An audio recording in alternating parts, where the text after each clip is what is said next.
యేసయ్యకి మహిమ కలుగును గాక. మీ అందరికీ వందనం. ఈరోజు మన అంశం ఏంటంటే తోడై నిత్యము నడిపించే దేవుడు. ఎవరికి తోడై?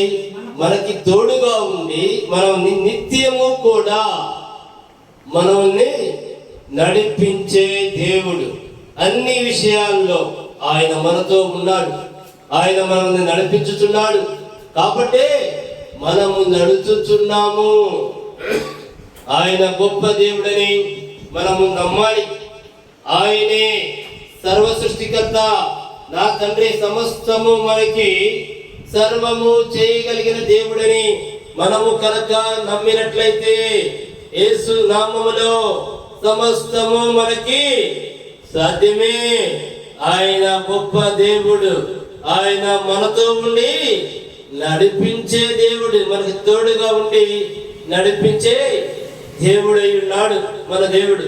అందుకే మనం ఎలా ఉండాలి? యేసయ్య పట్ల విశ్వాసము కలిగి ఉండాలి. మన పూర్ణ హృదయాన్ని యేసయ్యకి ఇవ్వాలి. మన హృదయంలో స్థానం ఎవరికి ఇవ్వాలి అంటే యేసయ్యకి మాత్రమే స్థానం ఇవ్వాలి. నువ్వు యేసయ్యని ఏది అడిగినా సరే దాన్ని పొందినట్లుగా మనము నమ్మాలి. అప్పుడే బలమైన విశ్వాసం. యేసయ్య ఏమన్నాడంటే, నీవు నన్ను నమ్మితే ఏమన్నాడు? నా మహిమను చూస్తావన్నాడు. మనం ఆయన మహిమను చూడాలి అంటే మనం ఎలా నమ్మాలి? మన సమస్తము యేసయ్యే, మన సర్వస్వము యేసయ్యే, మనకన్నీ యేసయ్యే అని కనుక మనము నమ్మినట్లయితే యేసు నామములో సమస్తము సాధ్యమే. అయితే ఇప్పుడు మనం వాక్య భాగంలోకి వెళ్దాం. ద్వితీయోపదేశ కాండము 31వ అధ్యాయము 6వ వచనము చదవండము. 31:6.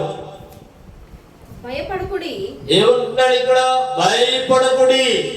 వారిని చూచి దిగులు పడకుడి. వారిని చూచి దిగులు పడకుడి. నీతో కూడా వచ్చువాడు. నీతో కూడా వచ్చువాడు నీ దేవుడైన యెహోవాయే. నీ దేవుడైన యెహోవాయే. చాలు. ఏమంటున్నాడు ఇక్కడ? భయపడకుడి. భయపడకుడి. వారిని చూసి దిగులు పడకుడి. వారిని చూచి దిగులు పడదు. చాలమ్మా. ఎందుకు మనం భయపడతాం చెప్పండి? ప్రతిదానికి భయం. మనకి ఏముంది? భయం ఉంది. అప్పుల భయం, శత్రు భయం, అపవాది భయం, వ్యాధి భయం, అన్ని రకాల్లో భయాలే. ఏ పని చేయాలన్నా భయం. ఒక బిజినెస్ చేస్తున్నాం అనుకో, ఆ బిజినెస్ ఏమైతో, లేదా ఉద్యోగానికి వెళ్తున్నావు, ఉద్యోగం ఇంటర్వ్యూకి వెళ్తాం, ఏమైతో, అన్ని కూడా ముఖ్యంగా ఏమొస్తుంది మనకి? భయమే. మన ఆలోచనకు ముందు ఏముంటుంది? భయం. ఆ పని చేస్తున్నాం, అది ఏమైతో, సక్సెస్ అయితో, అవును. ముందు ఈ భయం అనేది ఏమిటంటే అది ఒక భయం అనే అపవాది. అందుకే మనము దేన్నైనా సరే యేసయ్య మనకి ఏమి చెప్పాడంటే, నువ్వు నన్ను ఏది అడుగుచున్నావో, నువ్వు ఏదైతే కోరుకున్నావో ఆ కార్యము అయినట్లుగా చూడు. భయాన్ని విడిచిపెట్టు. భయం అనేది అపవాది. అందుకే మనం ఏ విషయంలో కూడా భయపడకూడదు. ప్రభు బిడ్డలమైతే మనము భయపడం, యేసయ్య పిల్లలమైతే మనము భయపడం. ఎందుకంటే ప్రతి ఒక్క దాన్ని ఆలోచన చేసే ప్రతి ఒక్క దాన్ని కూడా భయపడుతూ ఉంటారు. ఏమో నేను ఆ పని చేస్తున్నా, ఏమైందో భయం. ఏమో నేను ఆ బిజినెస్ చేస్తున్నా, ఆ బిజినెస్ కి అన్ని డబ్బులు అంత పెట్టుబడి పెడుతున్నా, ఏమైందో భయం. ఏమో నేను ఊరు వెళ్తున్నా, ప్రయాణ మార్గంలో ఏం జరిగిందో భయం. అన్నిటికీ భయం భయం భయంతో బ్రతికేస్తున్నారు. ఇంకా మీరు యేసయ్యకి చోటెక్కడిస్తున్నారు? యేసయ్యని ఎక్కడ నమ్ముతున్నారు చెప్పండి? మనం నమ్మడం అంటే ఏంటి? మనకు అసలు భయము అనే ఆలోచనే మనకి రాకూడదు. మనకి భయం అనే ఆలోచన వచ్చిందంటే మనం ప్రభు బిడ్డలమా కాదా? మీకు మీరే ఆలోచన చేసుకోండి. మనకు భయం రాకూడదు. దేనికంటే మనము కనుక యేసయ్య బిడ్డలమైతే మనకి భయం లేదు. ఎందుకో తెలుసా? మనలో ఎవరున్నారు? యేసయ్య ఉన్నాడు. మనతో ఎవరున్నారు? యేసయ్య ఉన్నాడు. నేను ఎక్కడికి వెళ్ళినా నాతో నా యేసయ్య ఉంటాడు. నేను ఏమి చేస్తున్నా నాతో నా యేసయ్య ఉంటాడు. వ్యాపారం మొదలు పెట్టేనా నా యేసయ్య ఉంటాడు. నేను జాబ్ ఇంటర్వ్యూకి వెళ్ళేనా నా యేసయ్య ఉంటాడు. నా యేసయ్య ఉంటాడు. నేను ఎక్కడికి వెళ్ళుచున్నా నన్ను విడవని దేవుడు, నన్ను విడబోని దేవుడు నాతో తోడుగా ఉన్నాడు, నాలో ఉన్నాడు అని మనము నమ్మాలి. నమ్ముట నీ వంతైతే సమస్తము సాధ్యమే అని యేసయ్య వాగ్దానం ఇచ్చిన దేవుడే ఉన్నాడు. అందుకే మనం దేన్ని వదిలిపెట్టాలి? భయాన్ని వదిలిపెట్టాలి. భయం అంటే ఏమిటి? అది ఒక లాంటి అపవాది. ఈ రూపంలో మనిషికి దగ్గరగా ఉంటుంది, ప్రతి మనిషిని ఆనుకొని ఉంటుంది, ప్రతి మనిషితో నడుస్తుంది. అది భయం. భయం భయముతోనే మనిషిని చిత్రహింస పెట్టేసే అపవాది. అందుకే మనకు దగ్గరికి భయం రాకూడదంటే మనం ఏం చేయాలి చెప్పండి? వాక్యము చదవాలి, బాగా ప్రార్థన చేయాలి, ప్రార్థన జీవితాన్ని గడపాలి. అప్పుడు ఏం రాదు నీ దగ్గరికి? భయం రాదు. యేసయ్య నాతో ఉన్నాడు, యేసయ్య నాలో ఉన్నాడు, యేసయ్య నన్ను నడిపిస్తాడు, నాతోనే ఉండి నా చేయి పట్టి నడిపించే దేవుడు నా యేసయ్యని నీకు విశ్వాసం కలిగింది. అందుకే నీవు సమయం ఉన్న ప్రతిసారి కూడా ఏం చేయాలి? వాక్యము చదవాలి, బైబిల్ తీసుకోవాలి, వాక్యం చదవాలి, ప్రార్థన చేయాలి. అప్పుడు ఏం పెరుగుతుంది? నీలో భయము పారిపోతుంది, యేసయ్య పట్ల విశ్వాసము పెరుగుతుంది. మెయిన్ మనం అందరం కూడా చేయవలసిన పని ఏమిటో తెలుసా? భయాన్ని వదిలిపెట్టు, బాధల్ని వదిలిపెట్టు. యేసయ్య నీవు నాలో ఉన్నావని యేసయ్యని నమ్ము. ఇంకొంత చదువమ్మ ముందుకి. ఆయన నిన్ను విడవడు, ఆయన నిన్ను విడవడు, నిన్నెడబాయడు. ఏమంటున్నాడు? నువ్వు భయాన్ని ఎప్పుడైతే వదిలిపెడతావో ఆయన నిన్ను విడవడు, విడబాయడు. అంటే ఒక తల్లి కనుక ఒక పసిబిడ్డని ఏ విధముగా కంటికి రెప్పలాగా కాపాడుకుంటుందో నిన్ను యేసయ్య ఆ విధముగా కాపాడుకుంటున్నాడు కనుక వాక్యములో వ్రాయబడి ఉంది. అందుకే నేను బైబిల్ చదవమంటది, ఆయన నిన్ను విడవడు, ఆయన నిన్ను విడబాయుడు. ఇంత దేవుడు మనకుండగా నీకు భయం ఎందుకు చెప్పండి? నీవు భయం ఎందుకు పడుతున్నావు? నీకు భయం ఎందుకు వస్తుందంటే మనం యేసయ్యతో లేవు. ఎవరితో ఉన్నాం చెప్పండి? లోకంతో ఉన్నాం, లోకస్తులుగా ఉన్నాం. కాబట్టి భయము మన మధ్యలోకి వస్తుంది. మనము గనక యేసయ్యకి మన హృదయంలో స్థానము గనక ఇచ్చినట్లయితే భయం రావడానికి దానికి దమ్ము చాలదు. అది రావాలి అంటే నీలో విశ్వాసం లేకపోతే వచ్చింది, నువ్వు యేసయ్యని నమ్మకపోతే వచ్చింది, నువ్వు యేసయ్య వైపు చూడకపోతే వచ్చింది, నువ్వు యేసయ్యతో నడవకపోతే వచ్చింది, నువ్వు ప్రార్థన చేయకపోతే వచ్చింది, నువ్వు బైబిల్ చదవకపోతే భయం అనేది నీలోకి జరబడింది. ఎందుకో తెలుసా? వీడు లోకస్తుడు, వీడు నేను ఏ విధముగా అయినా సరే భయపెట్టొచ్చు. వ్యాధి రూపంలో భయపెట్టొచ్చు, అప్పుల రూపంలో భయపెట్టొచ్చు, శత్రు రూపంలో భయపెట్టొచ్చు, ప్రతి ఒక్క విషయంలో భయపెట్టేసేయచ్చు. ఈ రోజున భయం లేకుండా ఎవరున్నారో చెప్పండి? ఏమి చేయాలన్నా భయముతో జీవిస్తున్నారు. మనకి ఆ భయం పోవాలంటే మనం ఎలా జీవించాలి? ప్రార్థన కలిగి ఉండాలి. మన నోటి నుంచి వచ్చే ప్రతి మాట ఎవరు ఉంటున్నారని మనం నమ్మాలి. మన దేవుడు యేసయ్య వింటున్నాడు. దేనికి? ఆయన మనలోనే ఉన్నాడు. ఆయనకు మన హృదయంలో ఏమి ఇవ్వాలి? మన హృదయంలో స్థానం ఇచ్చినట్లయితే ఆయన ఎవరిలో నివసిస్తాడు? మనలోనే నివసించే దేవుడు. ఆయన గొప్ప దేవుడు కనుక మనందరమే ఆయన్ని బలముగా నమ్మాలి. యేసయ్య నీవే నాకు దిక్కు తండ్రి, యేసయ్య నీవే నా సమస్తము, యేసయ్య నీవే నా సర్వస్వము, యేసయ్య నువ్వు ఉంటే నాకు చాలు దేవా అని మన నాలుక నుంచి పలికే ప్రతి మాట ఆయన వింటున్నాడని మనము నమ్మాలి. ఇక్కడ ఏమిటి అంటే మనము మెయిన్ నమ్మటమే. మనం చేసే కార్యం ఏమిటంటే మనం నమ్మాలి. యేసయ్యని మీరు ఏదైతే అడిగారో దాన్ని రూపించబడుతుంది చూడాలి. అప్పుడే అద్భుతాలు యేసయ్య చేస్తానికి సిద్ధముగా ఉన్నాడు. ఇంకొకసారి చదవము. భయపడకుడి, వారిని చూసి దిగులు పడకుడి. మీతో కూడా వచ్చేవాడు. చాలమ్మా, మనతో ఎవరు వస్తున్నారు చెప్పండి? మన దేవుడైనా యెహోవా మనతో వస్తున్నాడు. ఆయనే మనతో వస్తే ఇంకా భయం ఉంటుందా? ఈ సృష్టిలో ఎవరైనా నీకు ఎదురొచ్చే దమ్ము ఉంటుందా? నీకు ఎదిరించగలిగే వారు ఉంటారా? నిన్ను ఓడించగలిగే వారు ఉంటారా? చెప్పండి. యెహోవా దేవుడే మనతో వస్తున్నాడు. చదవమ్మా. నీతో కూడా వచ్చేవాడు నీ దేవుడైనా యెహోవాయే. ఏమంటున్నారు చెప్పండి?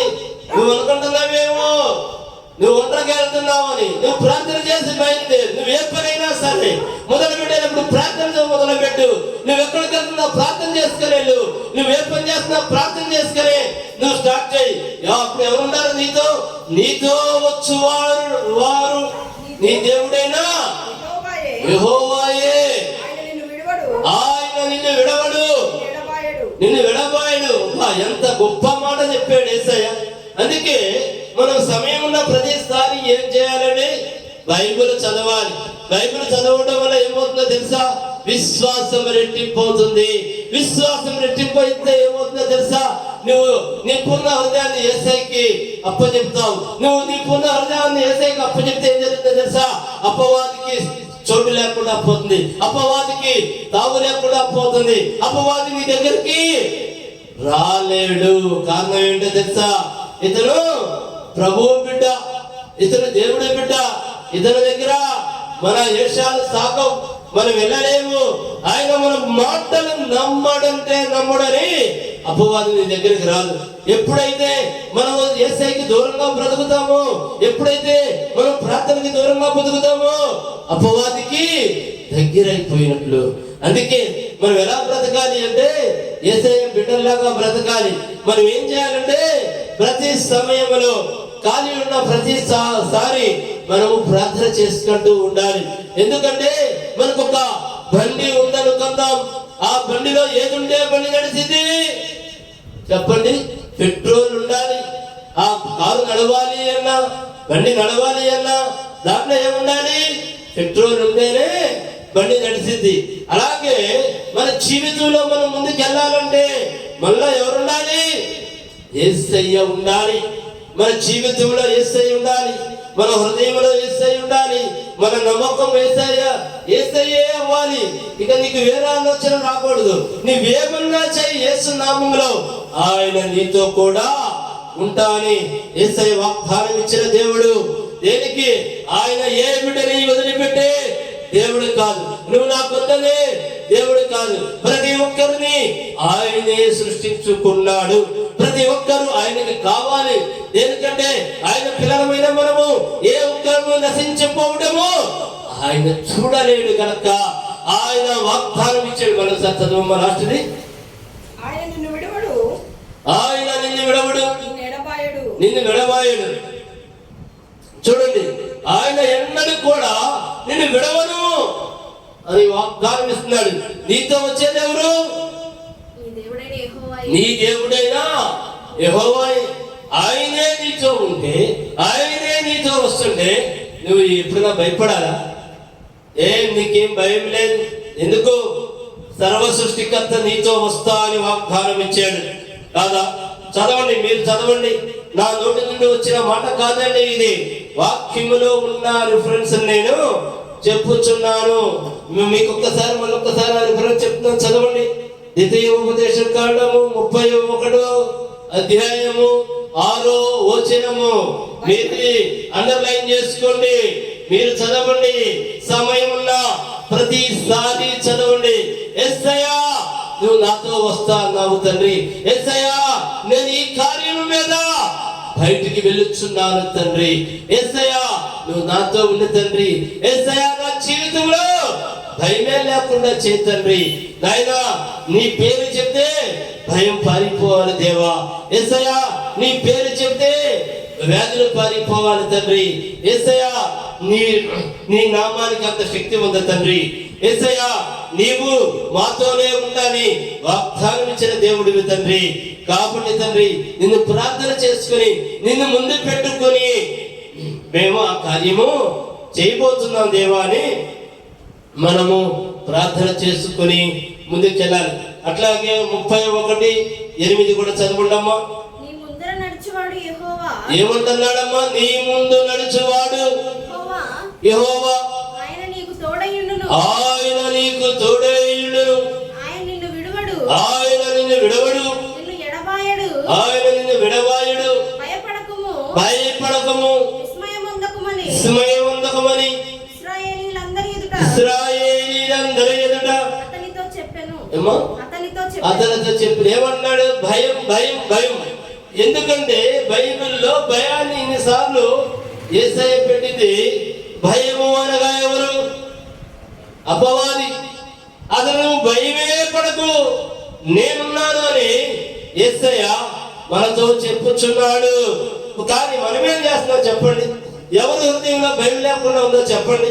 ఏ విషయంలో భయం లేకుండా ఉందో చెప్పండి? అన్ని విషయాల్లో అసలు ఫస్ట్ మనకు కలిగేది ఏంటండి? భయమే. ఆ భయమే ఉందంటున్నాడు యేసయ్య. అవునా కాదా? నేనంటున్న మాట కాదు, యేసయ్య వాక్యంలో వ్రాయబడి ఉన్న మాట. మరోసారి చదువు 8వ వచనం. నీ ముందర నడిచేవాడు యెహోవా. నీ ముందు నడుచువాడు యెహోవా, ఆయన నీకు తోడయుండును. ఏమంటున్నాడు? నీ ముందు నడుచువాడు యెహోవా, ఆయన నీకు తోడయుండును. నువ్వు ఏ కార్యమైతే మొదలు పెడతావో ఆయన ఖచ్చితంగా నీకు ముందుంటాను అని వాగ్దానం చేస్తున్నాడు. ఆయన వాగ్దానం చేశాడు అంటే భూమి ఆకాశములు గతించిపోయినాడు. ఆయన వాగ్దానము గతించిపోదండి. ఎందుకంటే ఆయన సర్వ సృష్టికర్త, ఆయన సర్వాధికారి, ఆయనే సమస్తము అయ్యున్న దేవుడు కనుక మనం ప్రార్థన చేస్తే మనకు ముందు ఎవరుంటారు చెప్పండి? యేసయ్య ఉంటాడు. అది ఎలాంటి కార్యమైనా ఏదైనా నీకు విజయమే కలిగింది. ఎందుకంటే మన ముందు ఎవరున్నారు చెప్పండి? యేసయ్య నీకు ముందు నడిచేవాడు యెహోవా, ఆయన నీకు తోడై ఉంటాడని వాగ్దానం ఇచ్చుచున్నాడు. ఆయన నీకు తోడుగా కనుక ఉంటే నీవు ఎక్కడికి వెళ్ళినా నీకు విజయమే. ఆయన నీకు తోడుగా కనుక ఉంటే నీవు ఎక్కడ కాలు పెట్టినా అక్కడ నీకు విజయమే. అయితే ఇన్ని అద్భుతాలు మనకి జరగాలి అంటే మనం ఎలా ఉండాలి? మనము బలమైన విశ్వాసంతో జీవించాలి. యేసయ్యా నా సర్వము నీవే, యేసయ్యా నా సమస్తము నీవే, యేసయ్యా నా కన్నీ నీవే, నీవు తప్ప నాకు ఇంకా ఎవరు లేరు తండ్రి అని మనం ఎప్పుడు నిరంతరము యేసయ్యని ప్రార్థన చేసుకుంటూ ఉండాలి. మనకి ముందు ఎవరిని పెట్టుకోవాలి? యేసయ్యనే పెట్టుకోవాలి. యేసయ్యా నా ముందుండి మీరు ఈ కార్యం జరిపించినందుకు మీకు సమస్త మహిమ కలుగును గాక అని మనము ముందర ఎవరిని పెట్టుకోవాలి? యేసయ్య. ఇంకోసారి చదవమ్మా 8. నీ ముందర నడిచేవాడు యెహోవా, నీ ముందు నడుచువాడు యెహోవా, ఆయన నీకు తోడయ్యుండును. ఆయన ఎన్నడూ కూడా నిన్ను విడిచిపెట్టే దేవుడు కాదండి. వాక్యము మనతో మాట్లాడుచుంది. వాక్యము మనతో మాట్లాడుచుంది అంటే దేవుడు యేసయ్య మనతో మాట్లాడుచున్నాడు అని అర్థము. దయచేసి మీరు ఇది గమనించాలి. మనకి ఎంత విశ్వాసం ఉంది అనేది మనమే చూసుకోవాలి. యేసయ్యని మనం ఎంతవరకు నమ్మేము? మన జీవితాంతరము నమ్మాలి, మన లాస్ట్ వరకు నమ్మాలి. ఆయన మనల్ని నడిపించే దేవుడై ఉన్నాడు. ఆయన సర్వాధికారి అయిన దేవుడై ఉన్నాడు. కాబట్టి మనం ఎవరు నమ్మాలి? యేసయ్యనే నమ్మాలి. ఈ లోకంలో మనం ఎవరిని నమ్మకూడదు, మనుషుల్ని నమ్మకూడదు. దేనికంటే మనుషులైతే నిన్ను మోసం చేస్తారు. ఆయన నీకు తోడై ఉండి నిన్ను నడిపిస్తాడు అని నడిపిస్తాను అని వాగ్దానం ఇచ్చిన దేవుడు ఎవరంటే మన యేసయ్య అయి ఉన్నాడు కనుక. దేనికంటే ఆయన గొప్ప దేవుడు. మరొక వాక్య భాగానికి వెళ్దాం. యెషయా 58:11.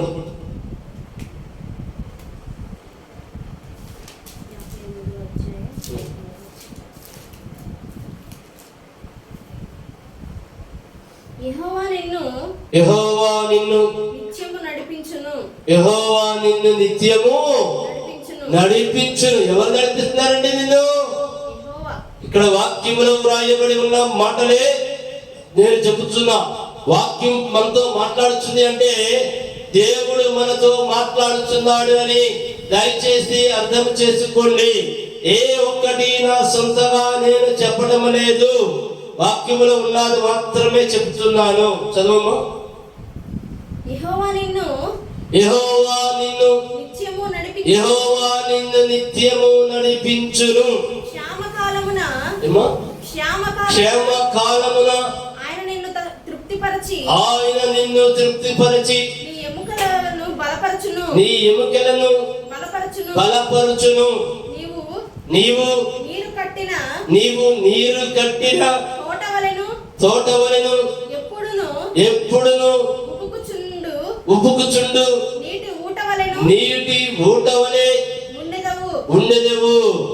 చూడండి, యేసయ్య మనతో వాక్యము రూపంలో ఎంత బలముగా మాట్లాడుచున్నాడో మరొకసారి చదవమ్మా ఫస్ట్ నుండి.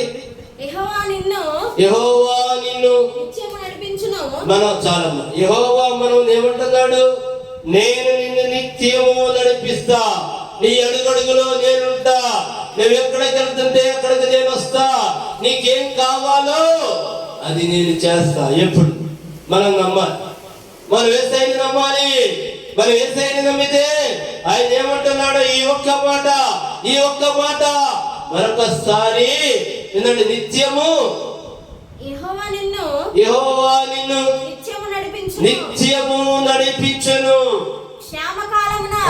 యెహోవా నిన్ను నిత్యము నడిపించునంటే నువ్వు ప్రార్థన చేసి యేసయ్యా నాకు ఇది కావాలి, యేసయ్యా నేను పలానా చోటకి వెళ్తున్నా, యేసయ్యా నువ్వు కనకడిగితే ఆయన నిత్యము ఏమంటున్నాడు? చదువమ్మా. నిత్యము నడిపించును. యేసయ్య నిన్ను నిత్యము నడిపించును. చదువమ్మా ముందుకే. క్షేమకాలమున ఆయన నిన్ను తృప్తిపరచి అంటే చాలు. ఆయన నిన్ను తృప్తిపరచమంటే ఏంటి? నీ మనసులో ఉన్న కోరిక ఏమైతే ఉందో దానిని తీరిస్తేనే కదా నువ్వు తృప్తి చెందేది. అందుకే నీ మనసులో కోరిక ఏదైనా సరే ఆయన దగ్గర ప్రార్థన చెయ్యి. ఆయన నిన్ను తృప్తిపరిచే దేవుడు, నీ కార్యం నెరవేర్చే దేవుడు, నీకేమి కావాలో ఇచ్చే దేవుడు, నిన్ను తృప్తిపరిచే దేవుడని యేసయ్య మనతో మాట్లాడుచున్నాడు. ముందుకెళ్ళమ్మా. నీ ఎముకలను బలపరచు. ఒకవేళ నువ్వు బలహీనముగా ఉన్నావేమో, నీ శరీర పరముగా కానీ నువ్వు చేసే ఏ పనిలో అయినా సరే బలహీనముగా ఉంటే నువ్వు ఆయన కనుక ప్రార్థన చేస్తే అన్ని విధాలుగా నువ్వు బలము పుంజుకుంటావు. చదవమ్మా. నీవు నీరు కట్టిన తోట ఎలా ఉంటుంది? నీరు లేని తోట ఎలా ఉంటుంది? నీరు లేని తోట ఎండిపోయి ఉంటుంది. నీరు కట్టిన తోట ఎలా ఉంటుంది? జీవముతో చిగురిస్తూ కలకలలాడుతూ ఉంటుంది. మనం యేసయ్యలో కనుక ఉన్నట్లయితే, ప్రార్థనలో కనుక ఉన్నట్లయితే మన ఒక జీవితము ఆనందముగా ఉంటుంది, మన ఒక కుటుంబం ఆనందముగా ఉంటుంది. మనం ఎక్కడికి పోయినా సరే యేసయ్య బిడ్డలు ఎలా ఉంటారు? ఆనందముగా ఉంటారు, సంతోషముగా ఉంటారు, సమృద్ధిగా ఉంటారు. అదే దాని యొక్క అర్థం. నీరు కట్టిన తోట వలె నువ్వు ఉంటావంటే నీటిలో ఉన్నా అంటే ఆయన ఒక శక్తిలో ఉన్నాం మనం, ఆయన ఒక బిడ్డలుగా ఉన్నాం మనం. ఏ విధంగా జీవిస్తాము? సకలము మన సొంతము, అన్ని మన సొంతము, అన్ని కూడా యేసయ్య మనకి సకల సమృద్ధిని అనుగ్రహిస్తాడు అని దాని యొక్క అర్థము. ఇంకా ముందుకెళ్ళము. ఎప్పుడును ఎప్పుడును ఉబుకుచుండు నీటి ఊట ఎప్పుడును ఉబుకుచున్న నీటి ఊట వలె ఉండేది. అంటే నీకు సర్వము సమృద్ధి. నువ్వు అడుగుపెట్టిన చోటెల్లా సమృద్ధి. నువ్వు ఎక్కడికి వెళ్ళినా నీకు సమృద్ధి.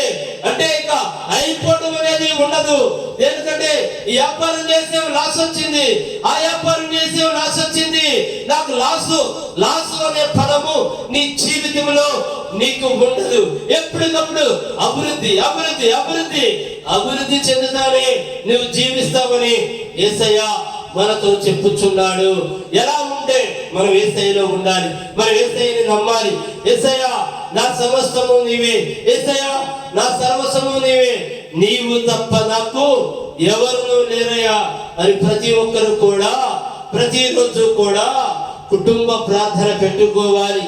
ఏ ఒక్కరు కూడా యేసయ్యని ప్రతిరోజు ఎవరైతే పరిపూర్ణ హృదయంతో, ఎవరైతే మంచి విశ్వాసంతో ప్రార్థన చేస్తారో వారందరూ మొరన కూడా యేసయ్య ఆలకిస్తాను, నేను నీతోనే ఉంటాను, నేను కాపాడుతాను అని యేసయ్య చెప్పుచున్నాడు.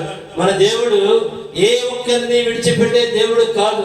ఆయన అందరినీ నడిపించే దేవుడు, అందరితో ఉంటానని వాగ్దానం ఇచ్చుచున్న దేవుడై ఉన్నాడు కనుక నీవు యెహోవాయందు ఆనందించదవు. దేశము యొక్క ఉన్నత స్థలముల మీద నేను నిన్ను ఎక్కించదను. అంటే ఏంటండి, మనం ఎంతైతే యేసయ్యని నమ్ముతామో నిన్ను అంతటి ఉన్నతమైన స్థానానికి నేను నిన్ను తీసుకెళ్తాను అని ఆయన వాగ్దానం ఇచ్చిన దేవుడు. మన దేవుడు ఎలాంటి దేవుడు అండి? వాగ్దానం ఇస్తే భూమి ఆకాశములు గతించిపోయినను ఆయన వాగ్దానము గతించిపోదు.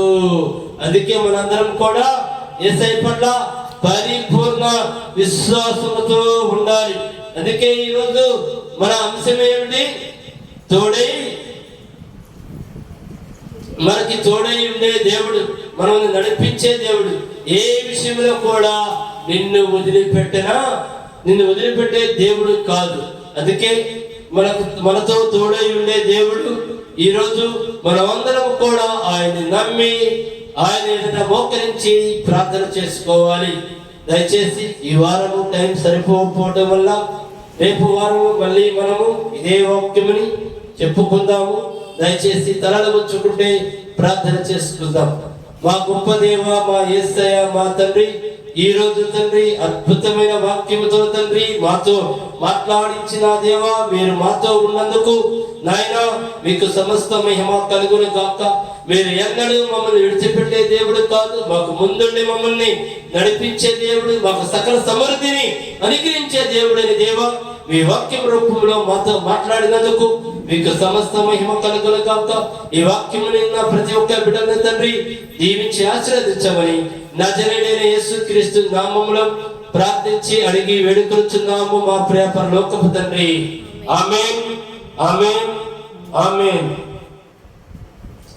మా మినిస్ట్రీ పేరు జీసస్ పోర్టస్ మినిస్ట్రీస్. మా ఫోన్ నెంబర్ 9849844862. మా అడ్రస్ మదర్ తెరీసా వీధి, ఐతానగర్, తెనాలి, గుంటూరు జిల్లా. మీ అందరికీ వందనం.